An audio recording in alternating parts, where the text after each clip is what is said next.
La neuropatía tóxica por metanol. Acá es el primer caso, es un paciente de 60 años con antecedentes de alcoholismo. Viene a la consulta después de varias semanas de haber tenido un episodio tóxico por el metanol, que estuvo hospitalizado, y viene a la consulta oftalmológica después que ha pasado ese tiempo. El paciente fundamentalmente viene por la mala visión, es NPL en los dos ojos, y al fondo de ojo tiene atrofia de papila.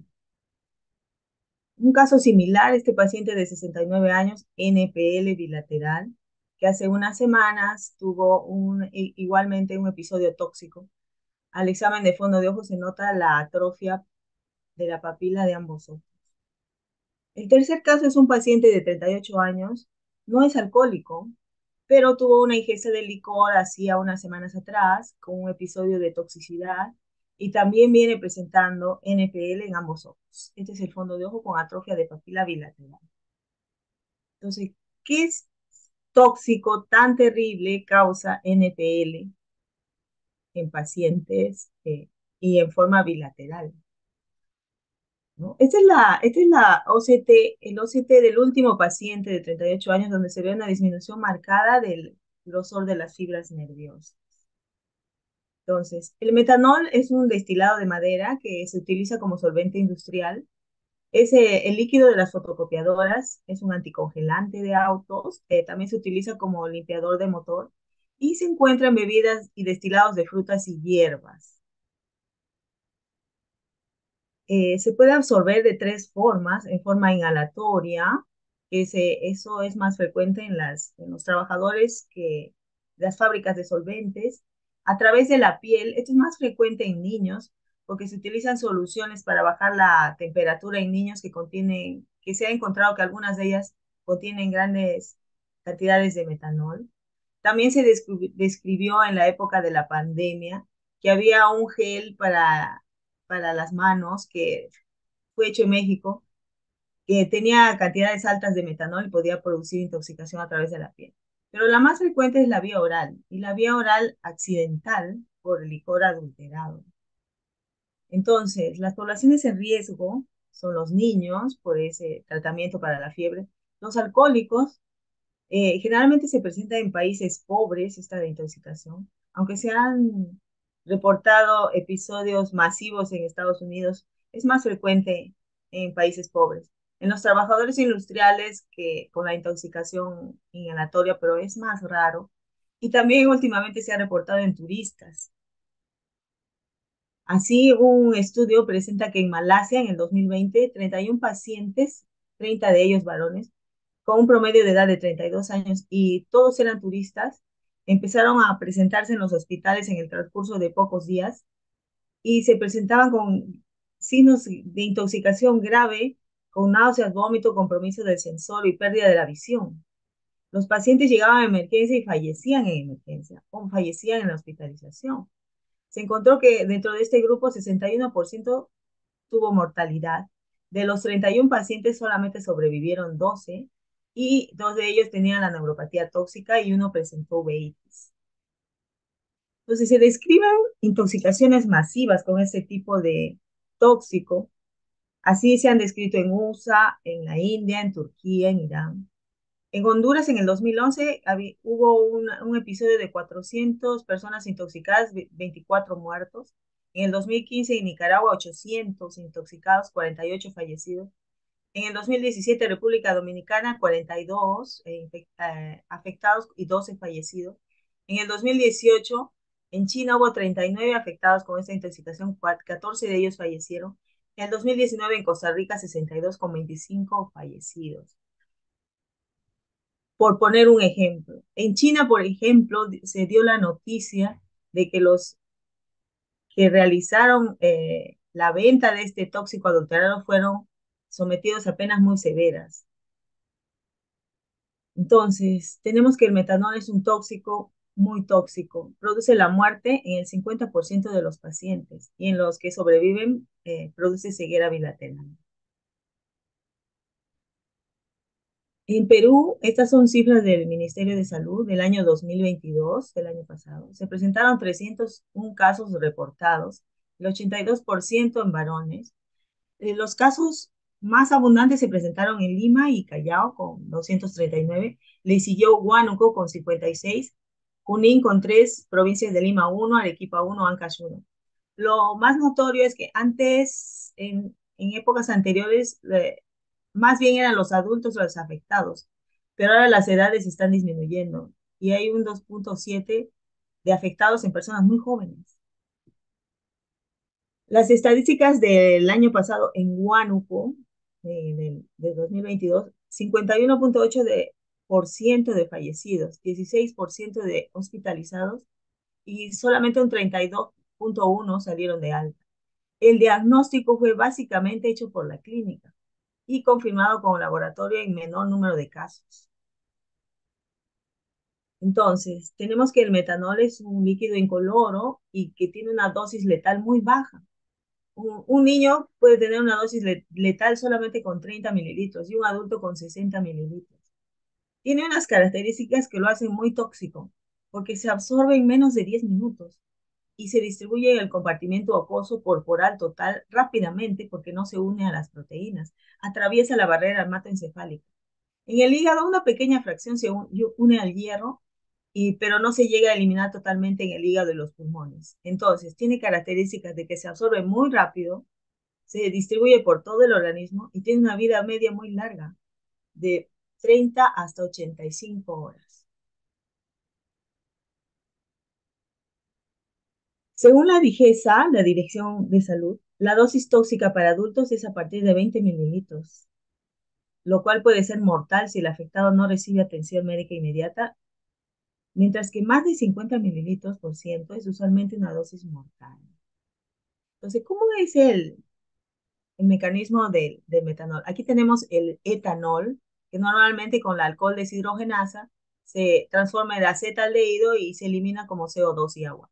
El metanol usa la misma enzima, la alcohol deshidrogenasa, pero da lugar a otros compuestos intermediarios, como el formaldehído, que también es metabolizado por la aldehído deshidrogenasa y da ácido fórmico. Este es el tóxico que produce todo el daño en el organismo. Es un compuesto intermedio en la metabolización del metanol, no el metanol en sí mismo.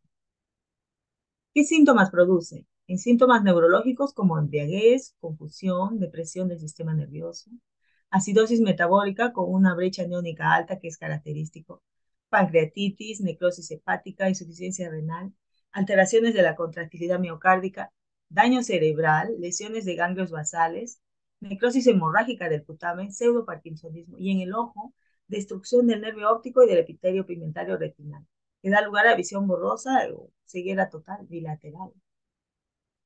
¿Cuáles son los síntomas más frecuentes en la clínica? Náusea y vómito en el 100%, dolor abdominal 91%, disturbios visuales en un alto porcentaje, 97%, síntomas del sistema nervioso 15%, síntomas respiratorios 91%, oliguria en el 6% de los casos.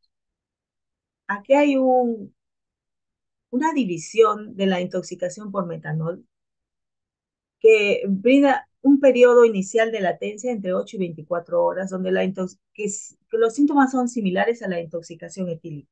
Hay cefalea, dolor abdominal, incoordinación motora y depresión leve del sistema nervioso central. Y estos síntomas se pueden prolongar si se ingirió alcohol.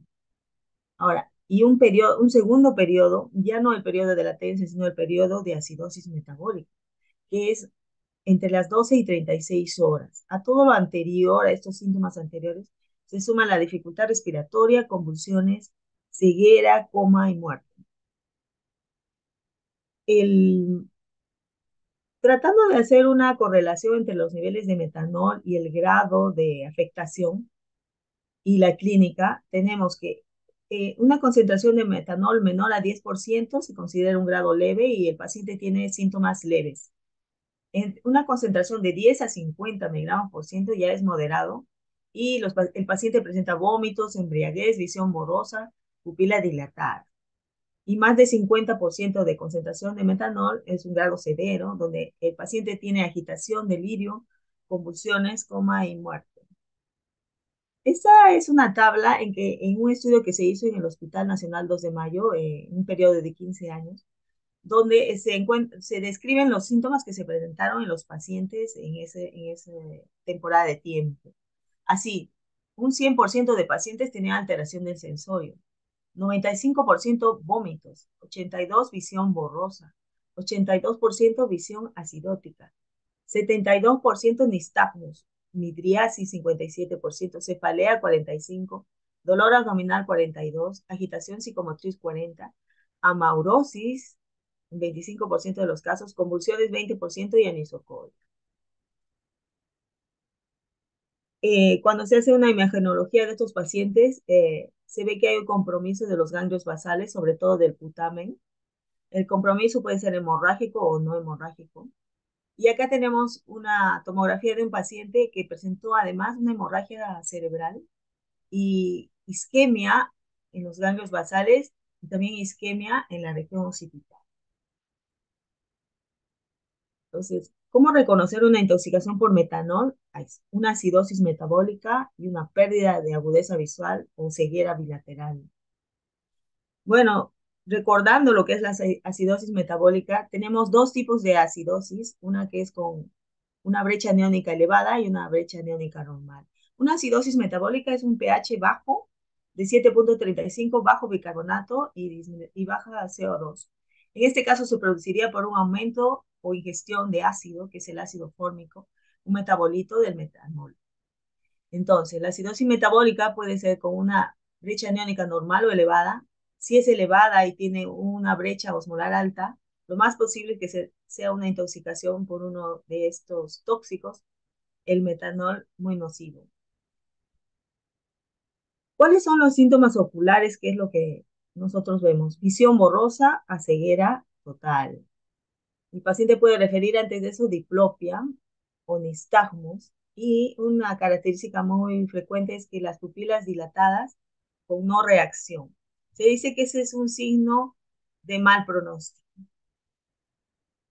Entonces, recordando, el metanol por una enzima deshidrogenasa alcohólica da lugar a formaldehído y por la formaldehído deshidrogenasa el ácido fórmico, que es el que produce todo el daño. Este ácido fórmico se disocia y dando lugar a liberación de protones y acidosis metabólica y inhibe a la citocroma oxidasa de la cadena respiratoria y produce hipoxia. Esa es la razón del daño al nervio óptico. Entonces, el formato es una toxina que daña la mitocondria y inhibe la citocroma oxidasa, inhibiendo la fosforilación oxidativa. Y tiene preferencia por el epitelio pigmentario de la retina y por el nervio óptico. Acá un artículo de JAMA Ophthalmology, donde dice, el grado de acidosis en la presentación parece determinar la agudeza visual final, y la presentación y tratamiento tempranos no parecen alterar significativamente la visión final, especialmente cuando la intoxicación es severa. En el fondo de ojo de un paciente con esta intoxicación encontramos edema peripapilar y acumulación de fluido intrarretinal, ¿no? Como se aprecia en estas retinografías. La capa de fibras nerviosas está muy disminuida y una característica frecuente es que aumenta la relación copa-disco en el 80% de estos pacientes. Se piensa que es por la desmielinización que se produce por el ácido fórmico y que hay mayor daño en la capa retrolaminar. Se ha visto que esta copa-disco aumentada está aumentada a los pocos días de la intoxicación. El campo visual se describe en los libros como que hay un escotoma que aumenta, un escotoma central, pero en la práctica nosotros hemos observado que los pacientes tienen tan mala agudeza visual que no se les puede realizar un campo visual. Entonces, las secuelas de estas intoxicaciones, la ceguera bilateral y el parkinsonismo, porque afecta los ganglios basales en forma hemorrágica o no hemorrágica. ¿Cómo se hace el diagnóstico? Bueno, eso lo hacen en emergencia y a nosotros nos interconsulta el paciente, pero básicamente se hace con los niveles de metanol sérico mayores de 20 miligramos por ciento, la concentración de ácido fórmico, pero esta concentración sería la más importante, pero no se hace en nuestro medio, por los electrolitos, por la osmolaridad y por los niveles de lactato que indican la acidez, ¿no? básicamente por la acidosis metabólica con una brecha aniónica alta y osmolar alta, y por el antecedente de la ingesta de licores. ¿Cuál es el tratamiento? Bueno, el tratamiento, el paciente tiene que derivarse a UCI de acuerdo al grado de intoxicación. Cuando vienen al hospital o a hacerse ver, generalmente han pasado varias horas o días. Entonces el paciente está en un grado severo. Por lo tanto, hay que intubarlo y facilitar una ventilación mecánica. Hay que hidratarlo. El lavado gástrico raramente es útil porque como se absorbe en minutos, no hace efecto. Y sobre todo hacer el tratamiento de la acidosis metabólica que hará el encargado de la UCI. Ahora, también se usan antídotos. Si recordamos cómo se metaboliza el metanol, que a través del alcohol deshidrogenasa produce los metabolitos tóxicos, pues la alcohol deshidrogenasa se puede inhibir con dos antídotos, el fomepizol, que es muy caro, según menciona, y no está disponible en Perú, o el etanol, porque compiten, tiene una acción competitiva de esta enzima, 20 veces más eh, es más, 20 veces más positiva la acción con estos dos antídotos que con la forma normal, ¿no? O sea, es 20 veces más útil, más activa para producir que el sistema se vaya a través del alcohol de deshidrogenasa y no vaya al sistema de formaldehído y ácido fórmico. Entonces, como decía, el fomepizol es un antagonista competitivo de la enzima metabolizadora.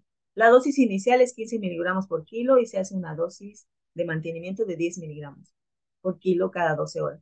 Debe medirse el metanol y debe estar menos de 25 miligramos por decilitro para que tenga una acción más útil.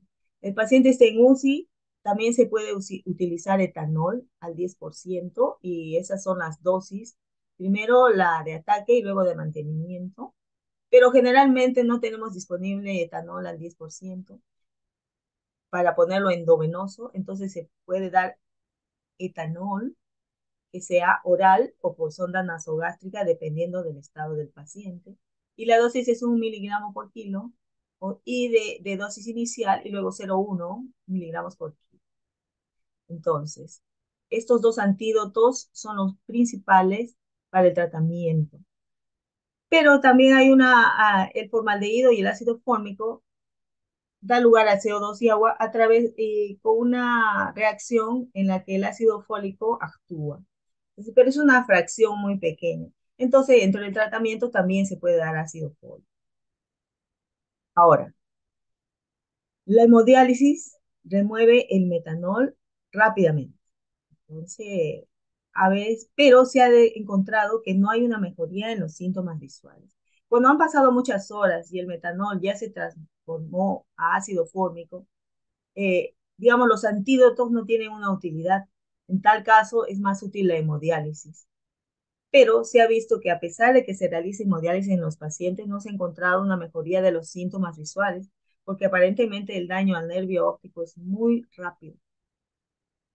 ¿Cuáles son las indicaciones de hemodiálisis? Una acidosis con un pH menor a 7,25, una brecha aniónica mayor de 3, cuando ya hay daño orgánico a órganos finales como el ojo, riñón, sistema nervioso.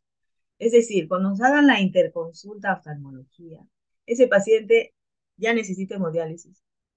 O cuando los niveles de metanol sean mayores a 50, muy altos, o cuando hay un deterioro de los signos vitales además de los otros tratamientos, o cuando la normalidad electrolítica es muy alta. Entonces salieron artículos en los que el tratamiento con metilprednisolona intravenosa podía mejorar la visión. Y en este artículo se menciona que 15 pacientes recibieron metilprednisolona 1 gramo cada 24 horas por 5 días y luego prednisolona oral. Y luego de los 15 pacientes, 13 mejoraron la agudeza visual. Igualmente con un tratamiento similar de 250 miligramos cada 6 horas por 3 días y luego prednisolona oral, la agudeza visual mejoró. Entonces, además de los antídotos de la hemodiálisis, tenemos los corticoides. Y como les mencionaba, la terapia adicional, que es el ácido fólico. Pero aparecieron trabajos en que también la eritropoyetina podía ser de utilidad. Así, se hizo en el 2017 hubo un trabajo en el que se evaluaron 11 pacientes y se les dio tratamiento con eritropoyetina, además de prednisolona y vitamina B12, B6 y ácido fólico. Y la agudeza visual fue estadísticamente mejor en el grupo de eritropoyetina cuando los evaluaron en 3 meses. Este estudio también demostró que el grosor promedio de las fibras nerviosas significativamente era más delgado en el grupo control. Otro estudio más reciente menciona el caso de un paciente que se revirtió la pérdida visual con el tratamiento combinado de eritropoyetina y altas dosis de prednisolona. Así se trata de un varón de 27 años sano, con una historia de consumo reciente de alcohol, que se presenta a emergencia con vómitos, diarrea y visión borrosa por 3 días. Solamente acudió a emergencia porque tenía ceguera total. Entonces, a la mano solo tenían el examen de etanol, le encontraron un 20% y le encontraron las pupilas midriáticas no reactivas y una agudeza visual de NPL. Al paciente le hicieron el tratamiento completo, le dieron hemodiálisis, ácido fólico 50 miligramos cada 12, metilprednisolona 250 cada 6 y la eritropoyetina 10.000 unidades internacionales cada 12 por 5 días. El paciente vino y estaba en NPL, pero a los 2 días estaba en PL y movimiento de manos. A los 3 días estaba en cuentadedos. Y según refieren los autores, a los 5 días en un ojo había mejorado mucho y en el otro también, pero no en el mismo grado. Entonces ellos concluyeron que esa terapia con la eritropoyetina, la hemodiálisis, el ácido fólico y los corticoides mejoraría. Eso es una promesa que pudiera mejorar la agudeza visual en estos pacientes. Este es el OCT de ese paciente a los 5 días de tratamiento. No hay una disminución marcada aún de las fibras nerviosas, pero sí lo que menciona una relación copa-disco aumentada que no se había referido en la evaluación inicial. En 5 días tenía 0.8 y 0.7 de copa-disco. Entonces, la eritropoyetina es un factor neuroprotector, antiinflamatorio, antioxidante, que previene la apoptosis y asiste en la regeneración de neuronas dañadas. Y se ha descrito en estos estudios como que podría darnos una luz en el tratamiento de estos pacientes. En resumen, el metanol se encuentra en varias localizaciones en nuestra vida diaria, por ejemplo, en las soluciones para los antifreeze, en las fotocopiadoras, en los autos para el lavado del motor, y en nuestro medio más frecuente y en general se describe en el mundo es la contaminación y la toxicidad sería por la administración vía oral de alcoholes adulterados.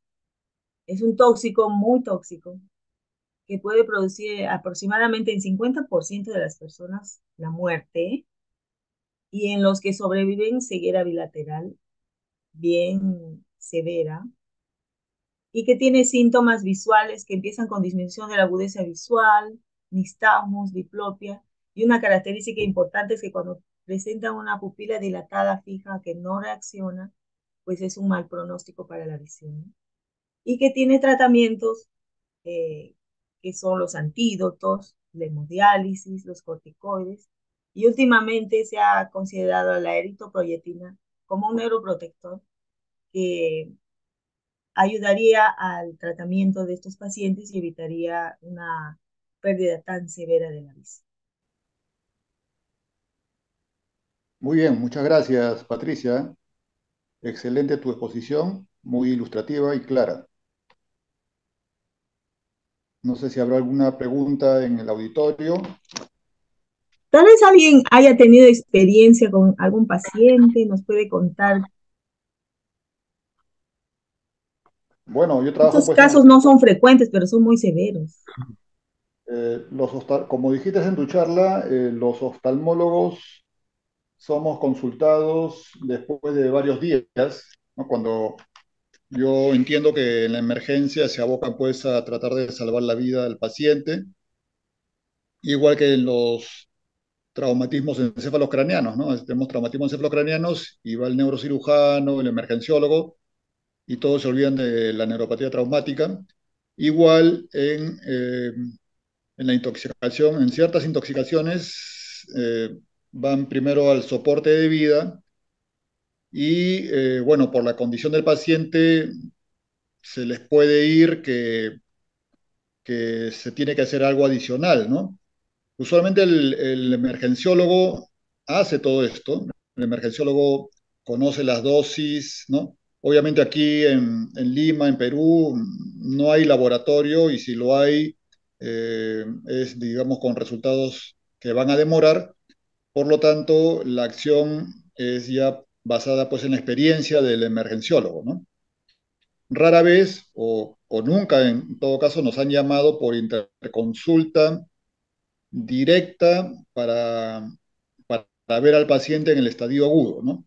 Usualmente lo maneja el emergenciólogo o el de UCI, ¿no? Y recién después nos envían para hacer la interconsulta de oftalmología. Y cuando los hemos visto, ya los hemos visto ya recuperados, ¿no? Ya pasada la fase aguda, o hospitalizados ya no en UCI, sino en cama común, ¿no? En recuperación, los que han sobrevivido, ¿no? Porque, como has mencionado, hay bastante mortalidad. Y cuando los vemos, usualmente ya los vemos con estas visiones, ¿no? De muy baja visión, ¿no? PL o NPL, o en el mejor de los casos, movimiento de manos, ¿no? Y entiendo que seguramente depende también, pues, de la concentración del alcohol ingerido, ¿no?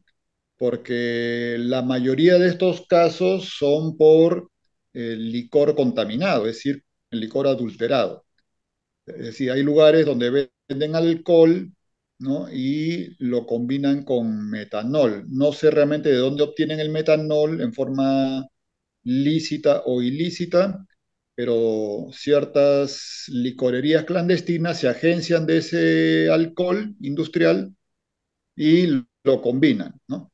Seguramente va a depender pues de la concentración final para que uno o más pacientes tengan la sintomatología, ¿no? Porque hay pacientes que sí felizmente han sobrevivido y que han tenido baja de la visión, pero no tan severa, y hay otros que sí, que han tenido seguramente concentraciones más altas de ingesta y o no han sobrevivido o han tenido síntomas visuales o pérdida visual, ¿no? Entonces va a depender mucho del momento en que uno lo tome, ¿no? Alguna vez sí vimos en una fase aguda y justamente veíamos edema de papila, ¿no? Edema de papila y edema retinal difuso, ¿no? En el estadio agudo se ve así, edema de papila y edema retinal. Y en otros casos hemos visto solamente edema de papila, ¿no? Ya no la retina. Entonces, pues, a veces hay más afinidad por el nervio y en otras por nervio y retina. Y lo que sí nos ha sorprendido es que hay pacientes que sí han mejorado alguna vez, ¿no? Con el tratamiento de hemodiálisis, le han dado acá en el hospital, les dan etanol, le hacen hemodiálisis. Alguna vez le indicamos también metilprednisolona. Y bueno, son pacientes que suelen mejorar a la semana o a las 2 semanas en el primer periodo. Y cuando pensamos que ya el paciente va a seguir con su recuperación, cuando los vemos al mes o después de la tercera o cuarta semana, más bien observamos lo contrario, ¿no? Que el paciente vuelve a decaer y pierde visión y se va hacia la no percepción de luz o hacia una muy mala visión, ¿no? Y estuvimos revisando y por qué se produce esto, ¿no? Y incluso habían algunos artículos que mencionaban que parece que también, bueno, aparte del daño mitocondrial, parece que también el metanol o, digamos, los derivados se depositan en el vitrio, ¿no? Y como a nivel del vitrio no se puede hacer, pues, o no llega la acción de la hemodiálisis o de la medicación, parece ser que los residuos en el vitrio, después de días, pueden seguir generando toxicidad directa, ¿no? Ocular. Y es por eso que se piensa, pues, que ese es un factor que también suele empeorar el pronóstico de estos pacientes, ¿no? En un tiempo no inmediato, sino después de 3 a 4 semanas. Eso es lo que nosotros hemos visto acá en el de hospital. experiencia en el hospital, sí. Hay leí un estudio que decía que la ceguera se produce por daño fundamentalmente al nervio óptico y al epitelio pigmentario retinal. Pero también he visto tomografías de un paciente que tenía isquemia en el área occipital, que también sería otra forma. Ahora, Ah, sí, cuando uno ve, o sea, estos pacientes de emergencia se llenan una ficha epidemiológica. En esa ficha están todos los datos del paciente y dónde tomó la bebida. Y eso se manda a epidemiología, esa ficha. Y ellos tienen conexión con el Ministerio Público, porque tienen que ver el lugar, como se produce en episodios masivos, tienen que ver el lugar y la bebida está adulterada para intervenir. Ahora, generalmente en los hospitales no hay formas de determinar el nivel de metanol. Muchos hospitales no hacen eso. Pero hay un centro de la Universidad de San Marcos, que es el Psicotox, que atiende todo el año, las 24 horas al día, donde toman estas pruebas. Ellos dan indicaciones de cómo se debe tomar la muestra de sangre que se puede llevar, pero se tardan como 8 horas en dar los resultados. Sin embargo, puede ser útil. Indican que debe tomarse la sangre limpiándola, no con alcohol, sino con agua oxigenada o jabón. Para tomar la sangre debe ser una muestra de por lo menos 5 mililitros. No debe tener, a la hora de enviarla, ni el tubo ni la jeringa deben tener ninguna cantidad de aire. Deben ponerse en uno de esos tuppers con hielo y enviarlo, ¿no? Se tardan 8 horas en el resultado. Es muy interesante su exposición, doctora, eh, porque me llama más bien la atención de que no haya más casos, porque en cada pueblo a veces debe Sí, haber son los notificados. Yo excepciones. pienso que hay más Exacto. casos.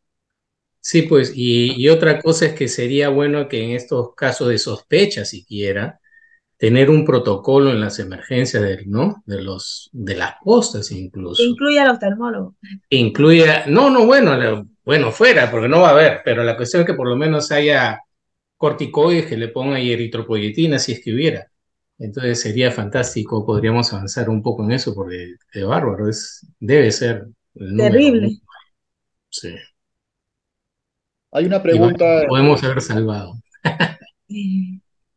hay una pregunta en el chat, no sé si, a ver, dice, excelente ponencia, ¿a cuánto tiempo de la ingesta de metanol se podría administrar eritropoyetina y esperar Cuando una respuesta favorable en agudeza visual? se hace apenas a la visión esté disminuida.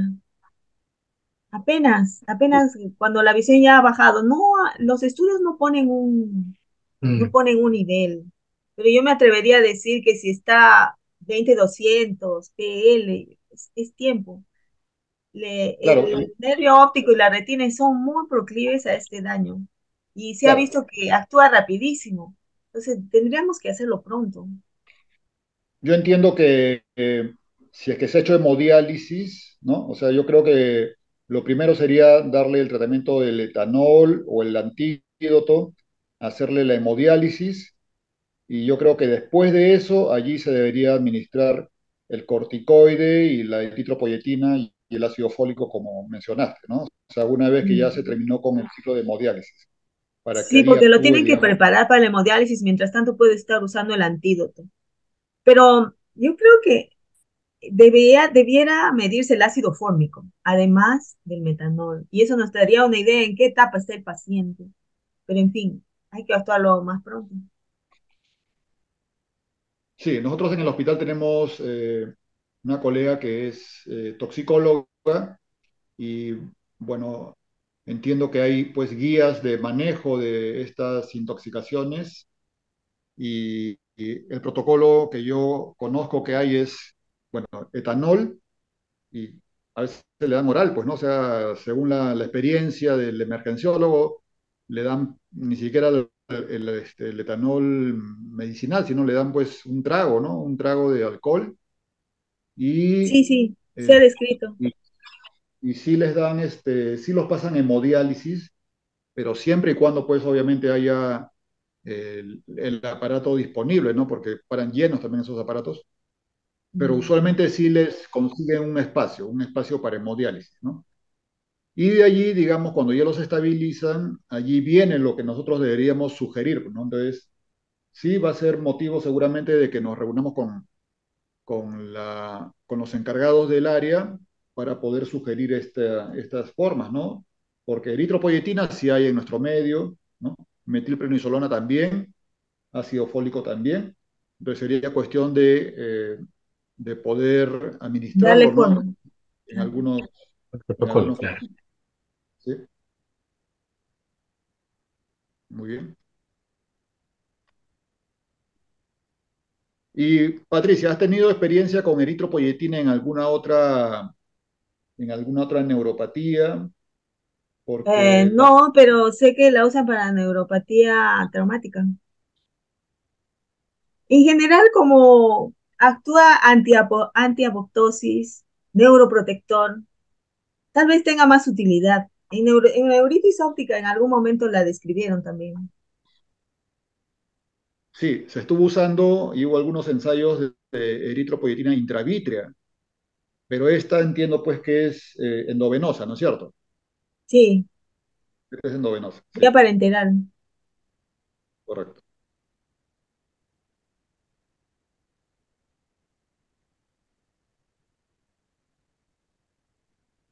Muy bien. No sé si hay algún otro comentario, Pepe. No, no, está muy interesante, una vez más, le felicito a la doctora. Muy entretenido también lo ha hecho. Así es que, Para terminar, yo me acuerdo mucho de un paciente que tuve, 17 años. No salía, primera vez que se fue con los amigos y no bebió mucho. Como no bebía, pensaban que los síntomas que presentaba era porque él nunca tomaba. Pero a los tres Oye, días, cuando ya no veía, lo llevaron al hospital y tenía intoxicación pena. por Mm, NPL, bilateral, 17 años. sí, acá los casos que hemos tenido Sí, son sí, pues de personas que cuando les preguntamos a la familia, ¿no? Porque usualmente cuando los vemos vienen con la familia porque como casi no ven nada, los sí. traen, ¿no? Los llevan al consultorio, y bueno, y ahí nos dice la familia, ¿no? Que sí, bueno, él para tomando, usualmente son varones de edad media, ¿no? De 40 para arriba, y que sí toman, y cuando les preguntamos, toman 2, 3 veces por semana, ¿no? Y compran licor así a granel, ¿no? Entonces sí están más expuestos, ¿no? Y el año pasado hubo pues justo, ¿no? Un embotellado, ¿no? Un licor embotellado, mm, pico de ojo que se llamaba, y que causó algo así, pues sí. sí, intoxicación en varios Gente pacientes, ¿no? joven. Sí. Sí. Gente Y joven. durante la pandemia también. En la pandemia hubo un brote de intoxicación aquí en el cercado, cerca del hospital, y también por intoxicación masiva, ¿no? Varios fallecieron. Terrible. Así es. Muy bien. ¿Algún otro comentario?